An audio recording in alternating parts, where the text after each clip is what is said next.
Some of you have heard this story before, so I apologise. I'd lit a candle,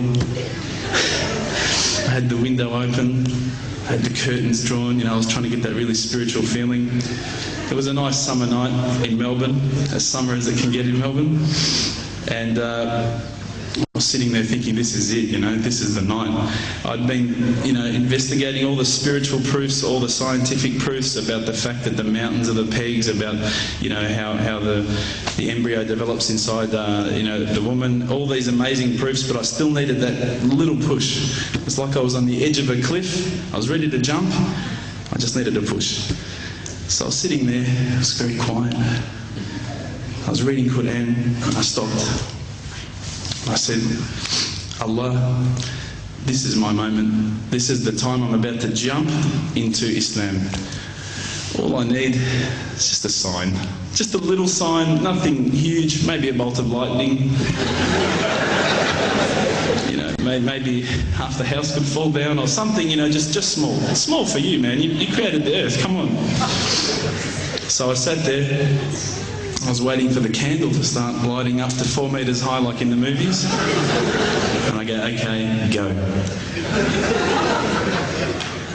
And subhanAllah, nothing. Absolutely nothing happened.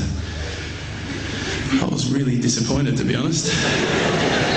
So I sat there and I said, Allah, this is your chance. I'm here. I'm not going nowhere. I'll give you another chance. Okay, maybe you were busy. I know it's daytime over the other side of the world. There's a whole lot of stuff going on. Maybe this time it could just be like a car backfiring. Something small. All right, half the house, the candle. Let's forget that.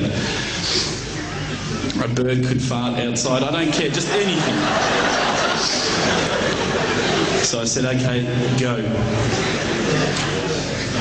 And subhanAllah, absolutely nothing happened. And I mean, I couldn't have even said, oh, that was it. That creep just then in the wall, that was it. Absolutely nothing happened. I was really disappointed. I was gutted. I was sitting there thinking, this is it, this was my last chance, Islam, and I haven't found it. I pulled back the Quran, I turned back to where I was reading.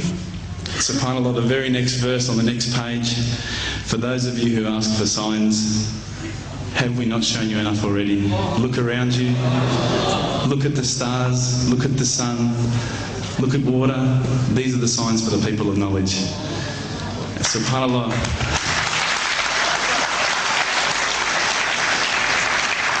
I threw the doona over my head and I pretended I was asleep. I was that scared because I couldn't believe how arrogant I'd been to want my own specific sign when all the signs had been there for me all along.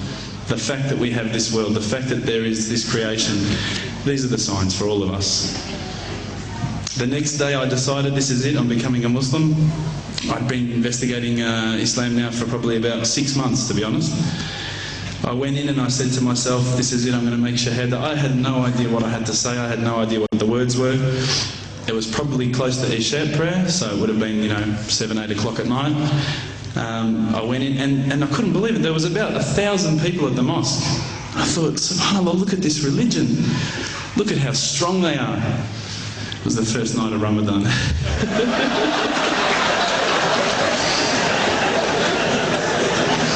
Ramadan Muslims.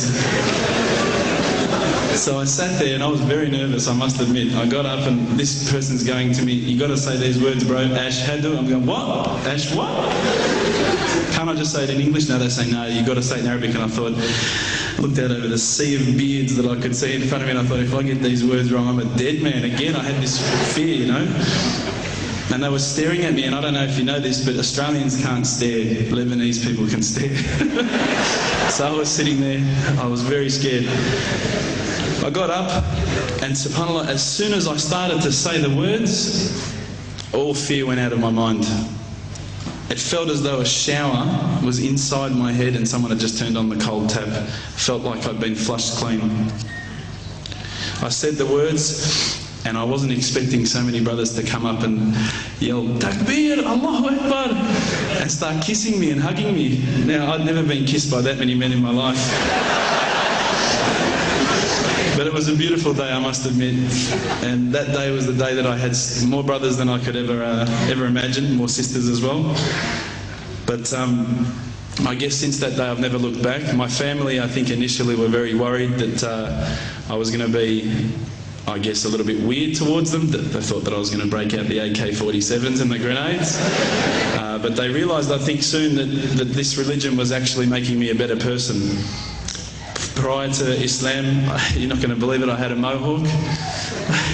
I did. I had, I'm not going to show you any photos. I had army greens, I had the Metallica t-shirt, I had the cherry docks.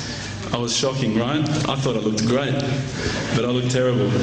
And alhamdulillah, ever since then I look as good as I do now. No, don't laugh, please. But my parents were the first people to actually say to me once, which really amazed me. They said, my father actually asked me for the Quran recently, which I was really happy about. I always thought he'd be one of the hardest people to work on. But he said to me, ever since you've been a Muslim, you've been a better person. You're more reliable. I can count on you to come and pick me up if my car breaks down. Whereas before I'd gone, Dad, I was drinking last night. I don't know if it's still out of my system.